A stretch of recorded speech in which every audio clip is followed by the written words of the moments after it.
Today on Doomed! the next net neutrality. Does it involve domain names? Ladies and gentlemen, today on Doomed with Matt Binder, we're gonna get even more technical.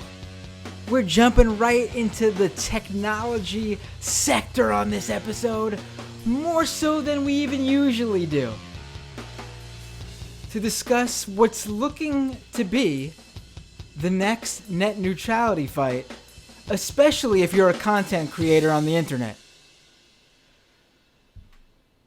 Ladies and gentlemen, today's guest is me. Let me pull myself up on the YouTube feed. It's been a while since I did an all Matt Binder episode with no guest, and to steal a line from good old Sam Cedar of the Majority Report, some housekeeping notes. Which one is it? I can't remember. It's been too long. But some housekeeping slash cleaning notes before we get started here and jump right in. Well, what better, I can't think of a better day to do an episode that's all about me. On an episode that's going to be released on August 23rd. I mean, we're doing this tonight. It's live tonight on YouTube and Periscope and Facebook and Twitch, August 22nd. But by the time the podcast gets out there, it's going to say August 23rd on iTunes. For those of you who don't know, August 23rd is my birthday. So happy birthday to me. You deserve this episode, Matt. Thank you. But more importantly than this episode coming out on my birthday is what I'm doing tomorrow. And I teased this all out to you guys last week. But I will be on the Majority Report tomorrow for Casual Friday. I believe Michael Brooks is hosting tomorrow. It's just a Michael Brooks show tomorrow. Well, I mean, I'm sure that Matt Leck and Jamie and whoever else that other guy is, they're going to be there too, which will be fun. But yeah, I believe Ben Mankiewicz is going to be on the show as well.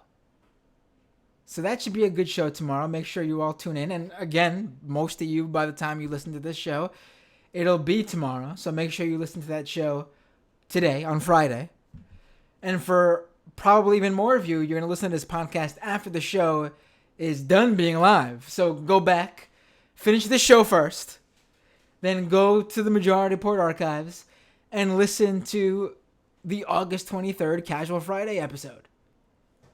So there you go. Today's show, I'm a little bit under the weather. So to make sure I'm 100% for this episode, and to make sure I'm 100% for the Majority Report tomorrow, I'm probably going to cut this episode a little bit shorter than usual. Probably going to go, I'm going to go way too long anyway, but I'm probably going to go 30 to 40 minutes here, and we'll do the members half another day. We'll do like a fun members half sometime over the weekend or maybe next week, just for members, just for you patron subscribers. And speaking of you patron subscribers, being that there's no guest waiting on the line, let's get it all out of the way here. And again, you could support this show by going to patreon.com/MattBinder. It really helps. It's a delightful birthday gift for me, wouldn't it be? Another birthday gift for me if you are not financially able to subscribe, which is totally cool. Don't do it if you can't do it financially. But you can do this for my birthday. Subscribe to youtube.com/MattBinder. I'm trying to build up the YouTube channel. What a great birthday gift it would be. Once again, I don't know how many times I've said that. But yes, youtube.com/MattBinder. You could also follow me on Twitter @MattBinder. You could also follow me on Instagram, which I should really start posting on. But if you all start following me there, I'll start posting there. Instagram.com/MattBinder. Facebook, search Matt Binder. You'll find my page. You'll probably also find my personal profile. You could like and follow both if you'd like. What else? Twitch.com/MattBinder. Just go through it all it's my birthday. Just go through it all. Follow, like, subscribe. Just do it all. Also on iTunes, Google Play.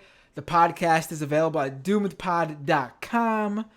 And without further ado, these are the people who make this show possible by financially giving to this show on Patreon. Patreon.com. At patreon.com/MattBinder.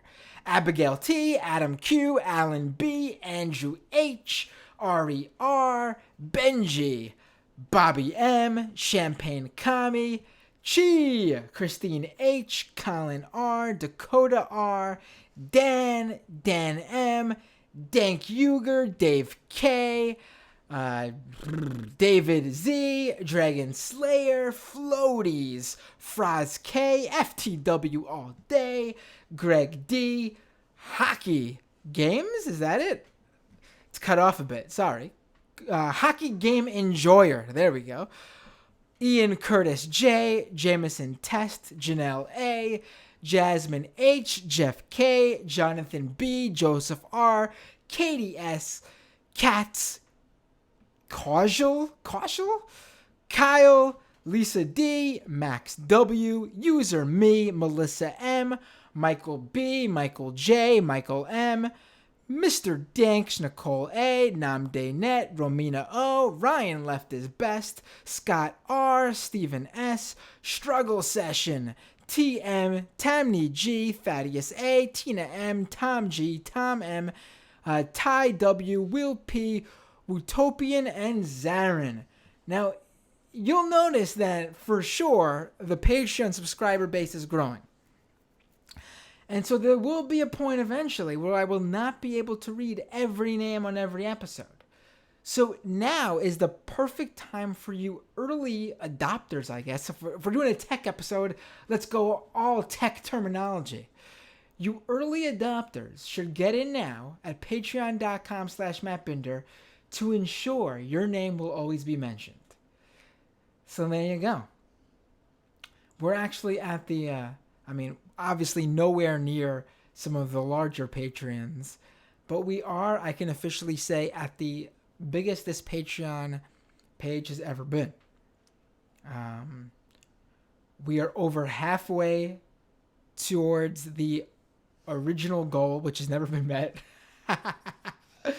But like I've said before, I'm terrible at promoting the Patreon. So maybe if I get on top of that, and if you guys enjoy what I'm doing, we'll finally get to that goal, and I'll be able to do some more YouTube stuff. And yeah. So let's get to today's episode. That's all out of the way. You know, I never do that at the top of the show, so that means you're in for it.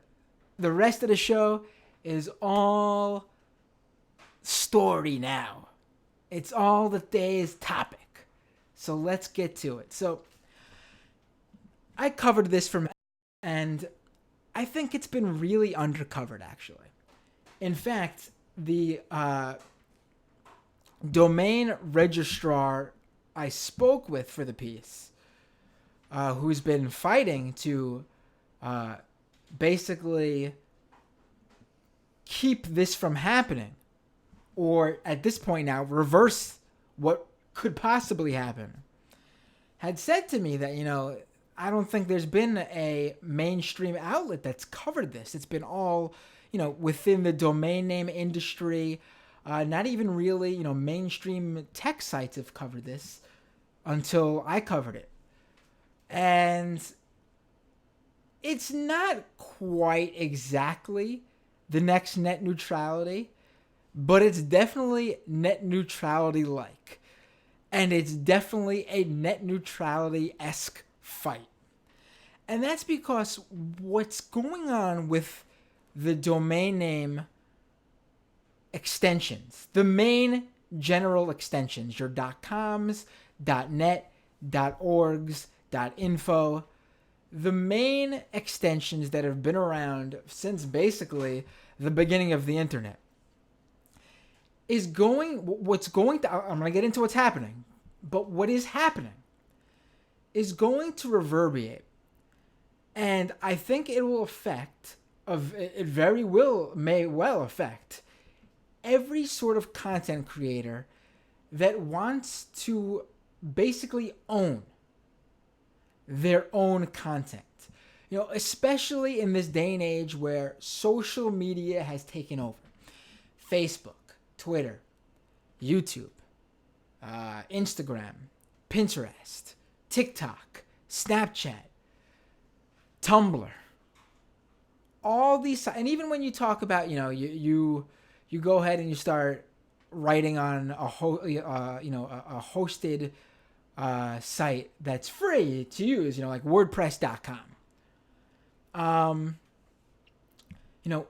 Those companies basically have ownership over what you put on there. Your pictures, your videos, your writing. Anything you put on those sites, the terms of conditions for each of those sites are different. That, for some you might still technically claim ownership over it. For others, those social media sites can use whatever you write or post on there in their own advertisements or for their own purposes. But at the end of the day, if one of those sites go under, you have no say in that. I mean, we saw it just this past year with MySpace, where basically MySpace lost, I believe it was millions of old songs that were posted on MySpace between the early 2000s and like the 2010s. You're talking a huge chunk of like history, bands that are now big, singers and artists that are now big who posted original demos on MySpace, and now that's just lost to time. So what you do, what many people advocate you do, is along with having your social media pages, is that you host your own website, and of course with that you would get your own domain name, and with that you basically have ownership over your own content. You call the shots for a domain name. As it is today, is about anywhere from $8 to $15 a year for a .com or a .net or a .org. And hosting, you would get a hosting for as low as $5 to $10 a month, paid hosting. Obviously, as your website grows and you get more traffic, that rises. But to just basically have a place to post your own stuff, and it'll always be there as long as you pay that monthly fee and that yearly fee, that's all it takes. And that's fairly affordable. Now, what's going on requires basically a history lesson. But I guess let me get to what's going on first of all. So basically, ICANN, the Internet Corporation for Assigned Names and Numbers. And I'm looking because I know what it is in my head, but I always, when you're saying it out loud, what ICANN stands for, you sort of switch out some of the stuff sometimes. But anyway, ICANN is basically creating new contracts for those generic top-level domain extensions. Again, .com, .net, .org. And I'm going to repeat myself a lot because it's going to be tough to follow if you don't really know the domain name industry. And I'm trying to keep it as basic and summarize this all for you. So it's, good for all the lay people out there. So ICANN has to create new deals for some of these registries that run .com, .org, and .net. And also .info, .biz, etc. And they're basically getting rid of the long-standing price cap. Basically, as long as ICANN has been around, there was a price cap in these contracts with these registries. Now, domain name registries are the companies that run those extensions. They're not GoDaddy or Name.com or Namecheap or domain, wherever you get your domain name from. Those are registrars. So, to break it down, the registry runs the domain name extension, .com, .net, .org. And the registrar buys it from the registry at a wholesale price, $6, $7. And then that's why they're able to sell it to you when you go to register your domain for $8, $9, $10. And the reason they're able to do this is because there was a price cap on those registries for the wholesale price. And they weren't able to raise their prices any more than 10% a year. You know, when we're dealing with $6 wholesale price, 10% a year is less than $1 a year in terms of raising the price. And they didn't always even raise the price. So ICANN is getting rid of that price gap. And you might be thinking, okay, what's the big deal? And let me explain this to you now.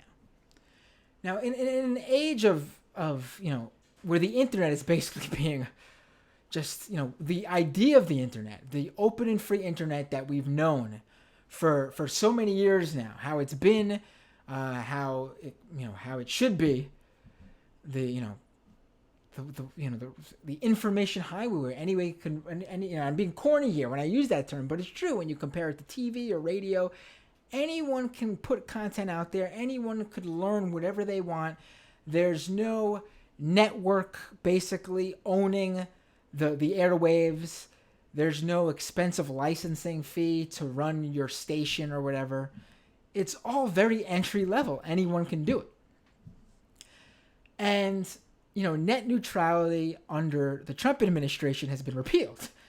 And for those of you who don't know what net neutrality is, I hope if you listen to the show, you know what it is. But if you don't, that's okay. I'm not gonna make fun of you. Just a little bit. What the fuck have you been doing? Come on. Get out from under your rock. But okay, I'm done there.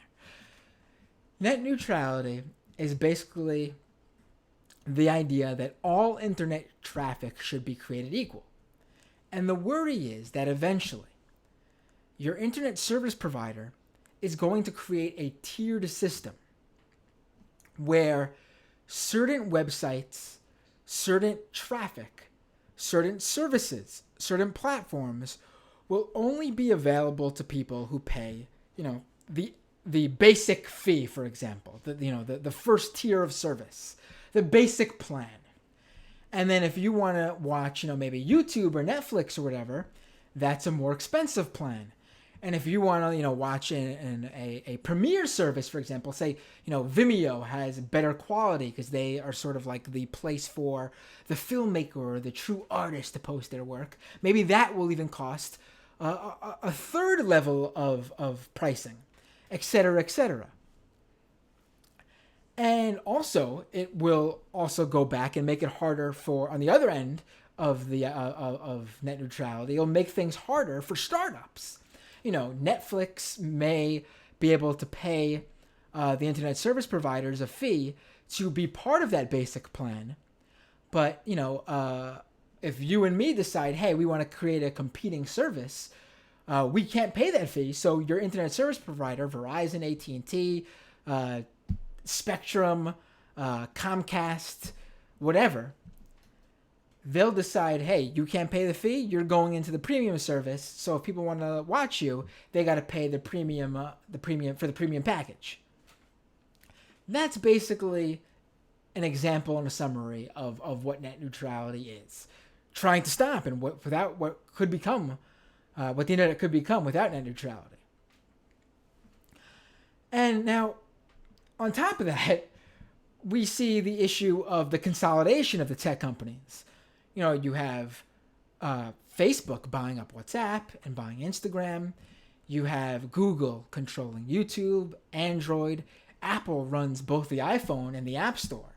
It's very much a monopolistic situation with a lot of these tech companies.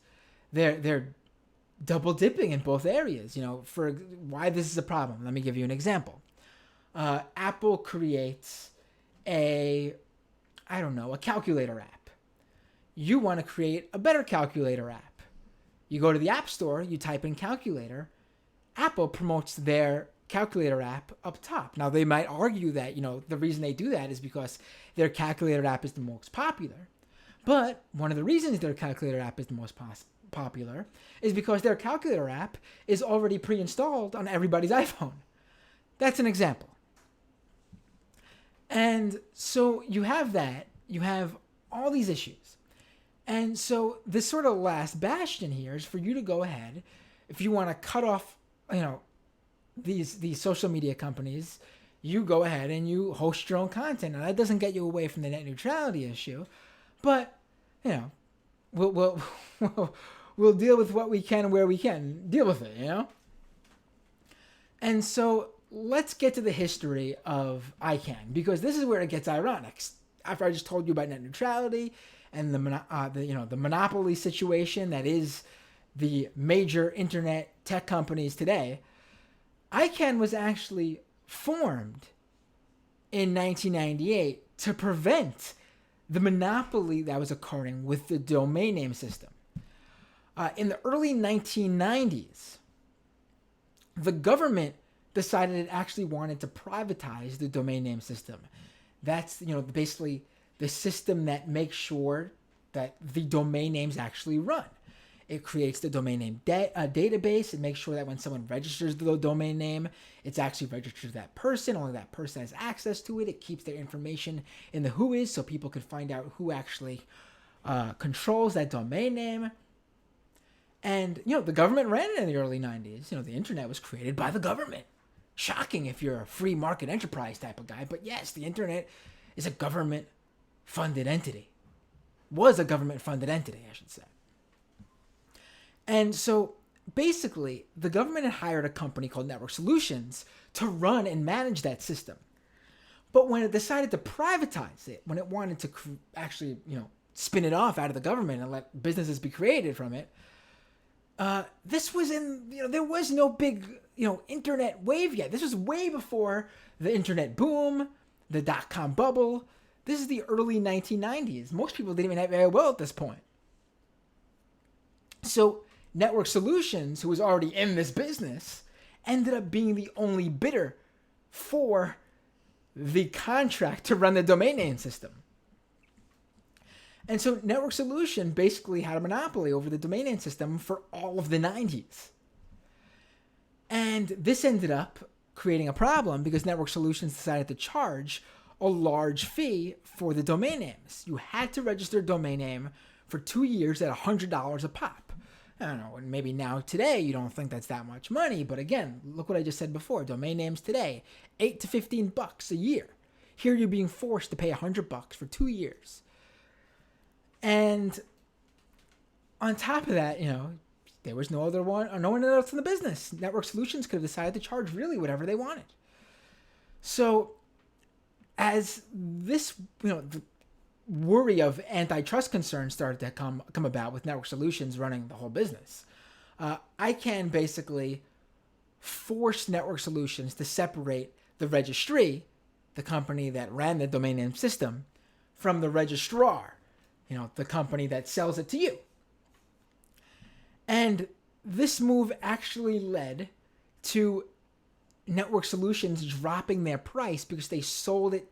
The Registry version of Network Solutions sold it to the registrar Network Solutions at a wholesale price. And that was because ICANN came about and forced them to do that. ICANN is a nonprofit organization that the government basically empowered to oversee the internet and the domain name system. And in early 2000s, Network Solutions sold itself to a company called VeriSign. And VeriSign bought the company for $21 billion. And since the early 2000s, both .com and .net have been run by this company called VeriSign. Now, this is where ICANN came in handy and helped break up the monopoly even more, because Network Solutions also had .org. And VeriSign also controlled .org in the early 2000s. But as part of the deal for ICANN to let VeriSign continue running the .com and .net domain names, when the contract they had purchased when they had purchased Network Solutions, the contract they had taken over expired in 2003. To renew that contract, ICANN forced them to give up the .org domain name. Basically, we'll let you keep .com and .net. You gotta let us auction off .org to a different company, so not one entity is running the 3 major domain name extensions. VeriSign agreed, and basically a nonprofit organization came about and started running the .org domain name extension. Now, this is where things come to today, now that you know that little bit of history. And this is why it's ironic. The nonprofit organization that runs .org, the .org domain name extension, is called the Public Interest Registry. And the Public Interest Registry's .org contract ran out this year. And ICANN said, cool, we'll renew it. No big deal. But as part of this renewal, ICANN decided to remove, like I mentioned earlier, the price cap. So now the Public Interest Registry can charge whatever they want to register to sell the registrar, a domain name, which in turn will make the registrar register the domain name to you for more money. And the thing here is that ICANN opened up a public comment period, where basically they said, before we agree to these terms with Public Interest Registry, which runs .org, we'll let people who partake in buying and having domain names let us know how they feel about it. And I can tell you right now that it wasn't well received. There were more than 3,500 comments submitted by members of the public to ICANN. And basically, 98% of those 3,500 comments were in support of keeping the price caps, which is what ICANN took out of the new contract. You had a group of nonprofit organizations, which included the YMCA, the AARP, NPR, and dozens of other well-known organizations saying, hey, we are a nonprofit entity, and we are going to struggle. We have concern here that, we have a very limited budget. We know how much our .org domain name that we've built up and established as the site for people to come and donate to us and get all the information they need to know about whatever their cause is. We don't have that much money allotted to that. And if the registry decided to just raise their prices to whatever they want one day, we're screwed. And basically, you'll remember maybe when Ajit Pai and the FCC opened the comments to people, and an overwhelming number of comments said, we want net neutrality, and they went ahead and repealed it anyway. Well, the same thing happened here. Once again, mirroring net neutrality. And so the Public Interest Registry can now charge whatever they want. And ICANN also went ahead and did the same for .biz and .info and the registries that run them. So now there's nothing stopping .org, .biz, and .info from charging whatever they want. Which, if you've built a website on those domain name extensions and you can't afford the new pricing if they decide to up it, then what are you going to do? You lose all that marketing, all that branding, whatever you've put into it. And again, I'm not talking, this terminology makes me sound like I'm talking about major corporations or something, but I'm really not. Again, these are nonprofits. These are a lot of small content creators, people like you, probably, if you just have drawings, run a webcomic, whatever, this is going to affect you if you have a domain name and those extensions. Now, before you're saying, I have a .com, I have a .net, This isn't going to affect me, so really, who cares?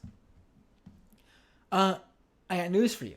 This is going to affect you, because there is a strong feeling from people who have been following this, and after I've done the research for this, I agree from the sources I've spoken to.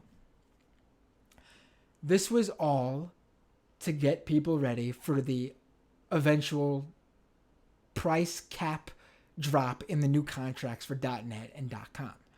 Because, lo and behold, would you know it, VeriSign's contract for .net expires in 2023, and their contract for .com expires in 2024.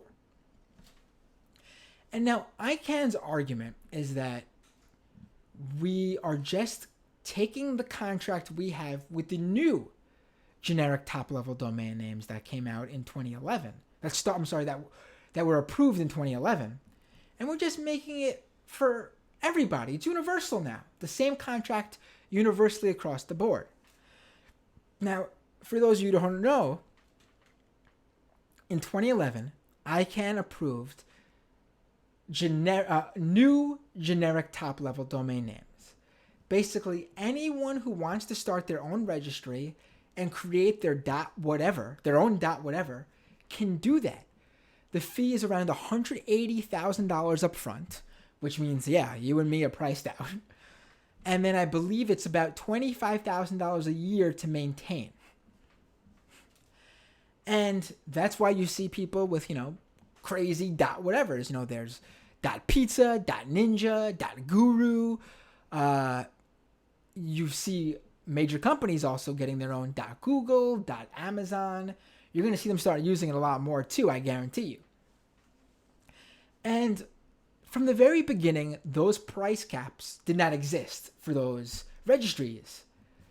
So ICANN's thought process basically, what's the big deal if it's the same for everyone now? But here's the problem, and the nonprofits pointed that out when they said, we built a brand on those domain names knowing how much it was going to cost and how much it was going to rise each year. Those extensions were around since the beginning of the internet. And there were no .whatevers. The contracts since the beginning of ICANN's existence made sure that those companies could not raise the price more than a certain percentage each year, which kept it, fairly affordable for everyone. On top of that, all those domain names are essentially, for the most part, created equally. Because there's no more price cap, on top of just raising the price for a basic registration for those domain names, those registries could eventually say, hey, we think sex.com, poker.com, video.com, socialmedia.com, whatever domain names they want are premium domains. And we're going to charge a specific rate just for that domain name. Because the generic top-level domain names already do that. So, if you want to register video.com and no one's registered it, I mean, obviously that one is, I'm using an example here. That one's obviously registered. You go register it. It could be available. And VeriSign is going to say, hey, we know that's a premium domain name. That's going to cost you $50,000 a year to register that domain name. I mean, that's a real good domain name. A company that comes across later and can afford it could basically make sure that any other video competitors who are startups are screwed and can't get that domain name. So that's the problem with the whole idea of ICANN thinking it's okay for it to all be universal now.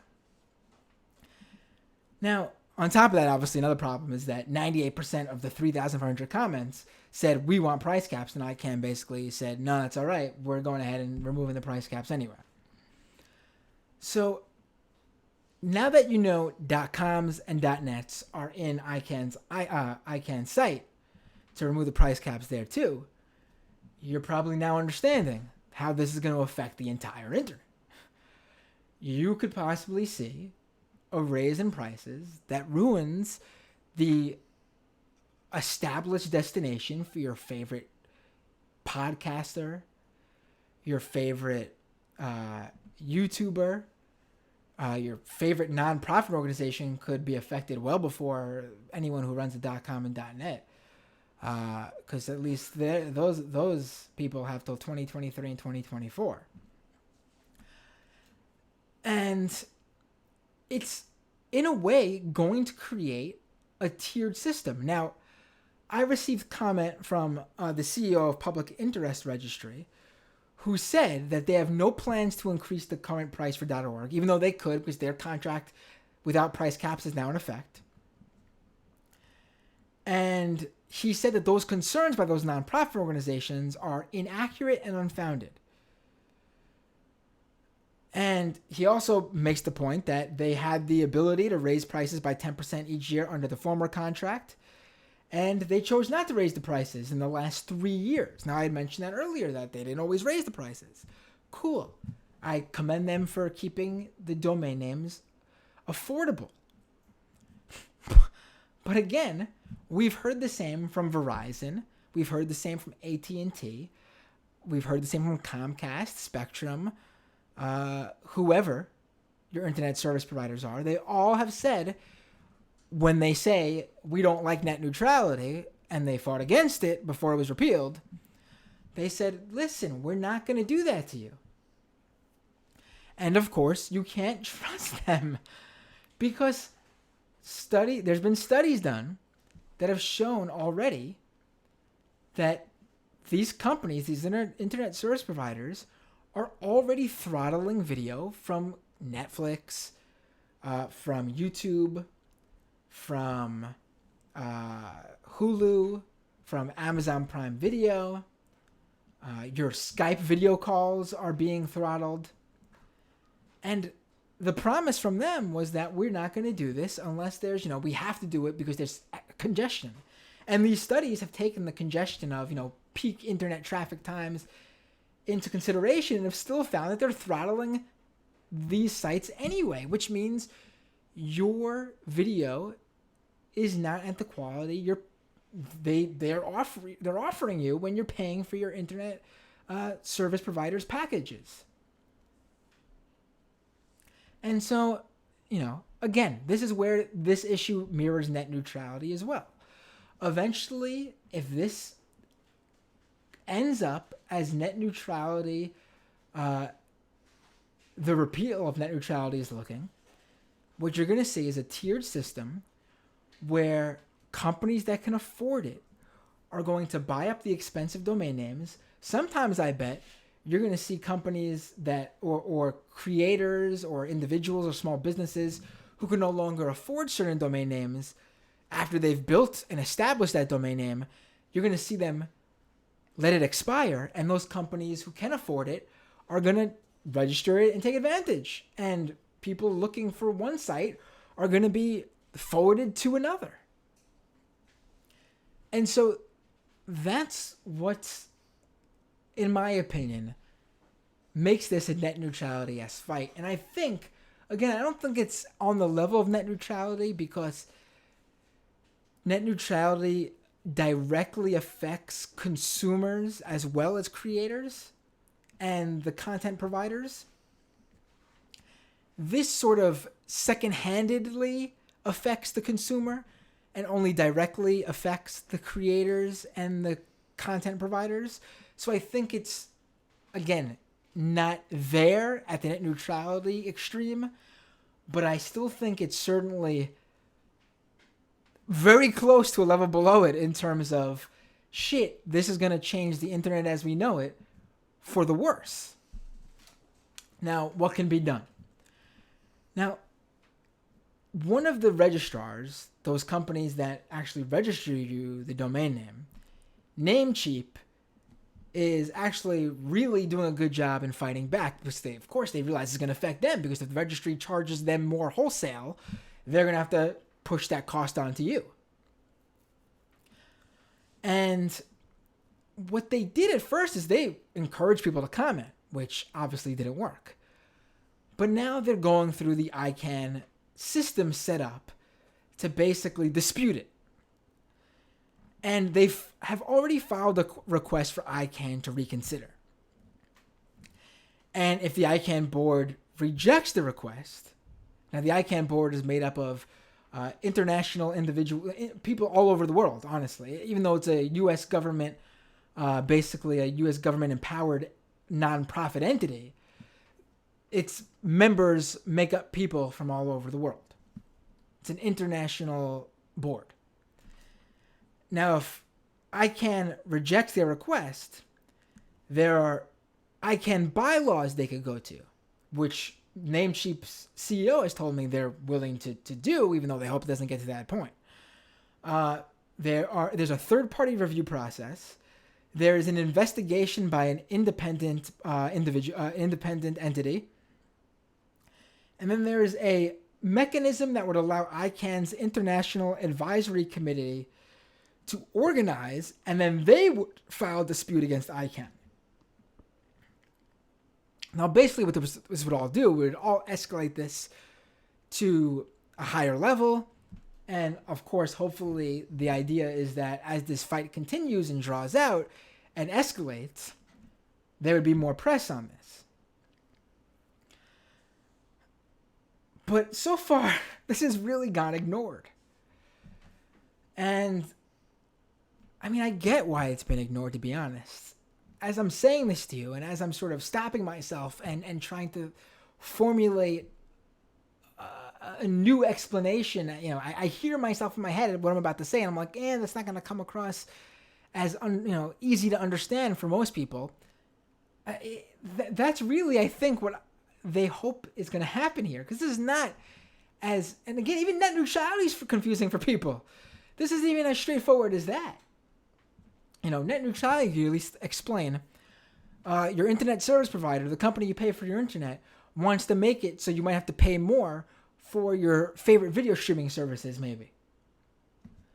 This is basically even more jumbled and confusing.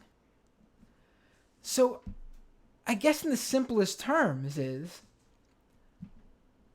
ICANN wants to make it so a company that runs the domain name extensions, basically the company that has power over pretty much .coms make up something like, I think it's like somewhere 70, 80%. I think it's even more, honestly, if I'm being kind. I'm being kind here to saying how, it's only 70 or 80% of all the domain names are .com names. And then a huge portion after that is .org and .net. So what you're looking at here is that one day your favorite website that isn't owned by a mega conglomerate might no longer be able to afford their domain name. And all those backlinks that make them, easy to find in Google, all those links you've been sharing on social media, those might one day be all broken. Literally years of internet posts just no longer sending people to the appropriate articles, posts, whatever. And basically you're just going to have an internet that's even more so for the few and less owned by the many. And then they'll be forced, obviously, to continue posting their stuff just strictly on social media companies, which in turn will have complete ownership of how long they stay online. All it takes is for Facebook to decide, fuck, we want to change how our URL structure is or how our linking structure is. All it will take one day is for Twitter to basically, Twitter could suspend your account. Facebook could suspend your account. All your content gone. You don't have control over that. So I hope, this wasn't, too confusing here. And I hope you guys were able to follow along.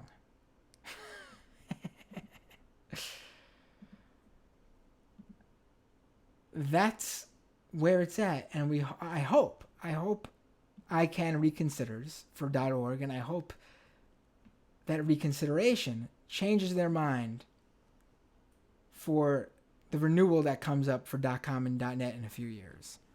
Because this is not good when you consider on top of everything net neutrality, the tech monopolies.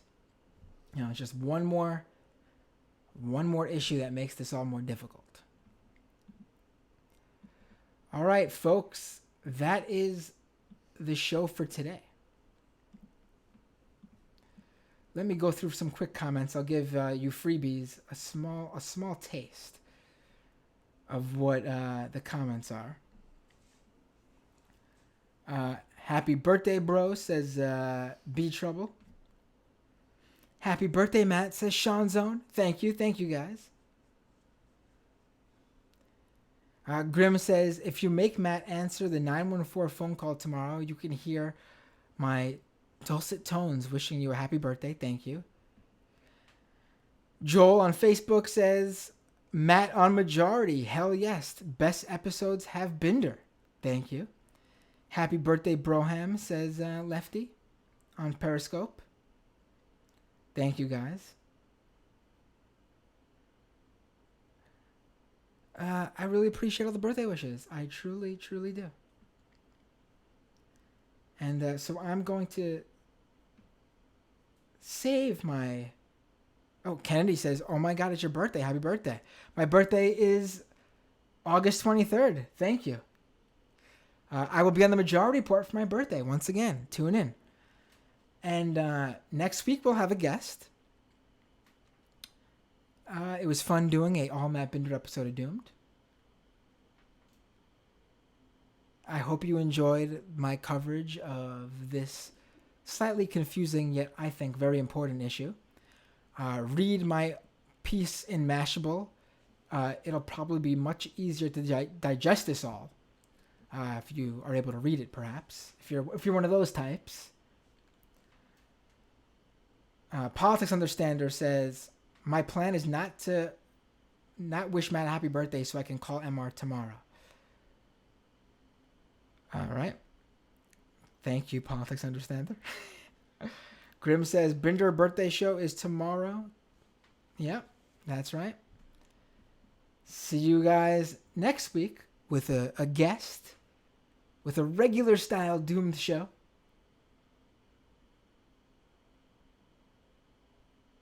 Brian says, great seeing you in your element, Matt. Thank you. All right, guys. A lot of comments. I will leave these all for another day. We'll do a Patreon-only show in the coming week or two. Doomed back tomorrow.